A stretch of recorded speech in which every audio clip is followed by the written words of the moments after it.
Europe is sounding the alarm as its energy supply continues to be threatened amid Russia's war with Ukraine.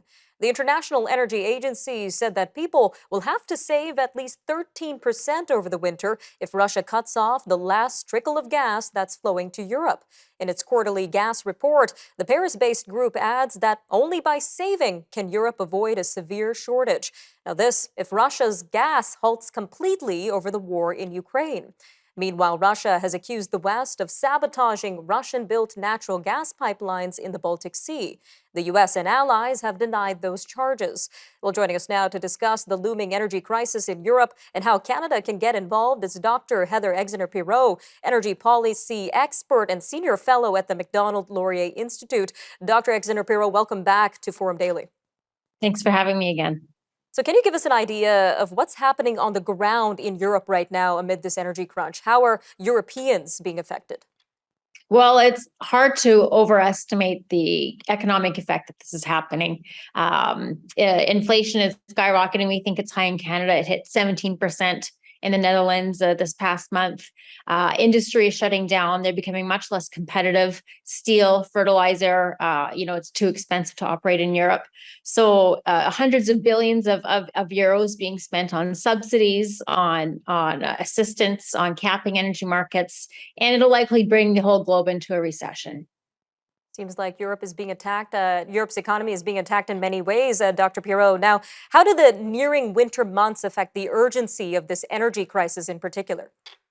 So I think Europe has been seeing this coming. So they've been working very hard to get their hands on as much LNG as possible, refiring up some coal plants and building up their inventories. And their inventories are pretty full. It's looking okay. But there has been cutting already. So from industry and from other places. So they might make it for the winter, but as your IEA report there at the beginning of the segment showed, it's going to be hard to fill those inventories for next year. So if they do manage to get out of this winter without too much hardship, 2023 will be a different story. Now, is this mainly a natural gas crisis, or are other sorts of energy supplies also being affected right now? So it started as natural gas over a year ago. And one of the reasons Putin, invaded Ukraine when he did was because it was a vulnerable time for Europe already. But because natural gas is in short supply, coal has been in greater use. And now coal prices are at record highs also. Nuclear, we've heard of some nuclear plants shutting down, some decisions changing on that. But there has been some maintenance and some shutdowns that were out of the control of governments. And so that has also had an effect. So it's kind of all hands on deck. Oil is at somewhat of a multi-month low right now, $80, about $80 a barrel, but it's got nowhere to go but up. So oil will soon join, all the kind of host of all the high electric and power prices. All right, Doctor. Well, we know Russia is making all these moves all over Europe's support of Ukraine during this war. So do you see this threat to the energy supply being the straw that broke the camel's back? So it's Europe is holding, I will say they're holding pretty steadfast. That people, public opinions, people are accepting some hardship. And of course, everyone recognizes that no one is facing more hardship right now than Ukrainians. And so there is political will. The thing is, Europe is a wealthy continent and it can pay, premiums and while it'll be a lot of hardship, people won't die. With the kind of the global aspect of all this, though, is that they're sucking energy out of the rest. We don't have enough energy for the whole world. Europe can afford to pay for more of it. And so there are consequences far beyond the continent's border. So I think Europe will hold steadfast. They're looking for other plans everywhere, but it's affecting everyone. Just about a minute left here, but what's Canada's role in all of this, Vam, as one of our strategic partners and allies is facing this energy crisis?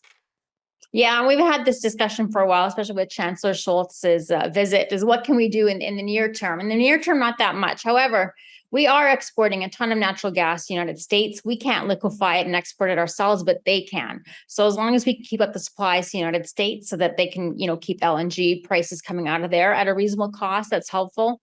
Obviously, getting our LNG exports on the West Coast is going to impact in a beneficial way energy prices globally. So as soon as we can start exporting on our West Coast, which should happen next year or two, that will have some effect on at least increasing global supplies and allowing for other places to get to Europe. Lots to keep our eyes on. Dr. Exner-Pirot, thank you again for joining us today on Forum Daily. Thanks for having me, Nima. All right, stay with us. Forum Daily will be right back after a short break. And when we return, we're going to be taking a deeper look at the anti-government protests in Iran. We'll be joined by Ms. Shadi Sadr, a human rights lawyer and executive director of Justice for Iran. So stay tuned for that interview coming up next.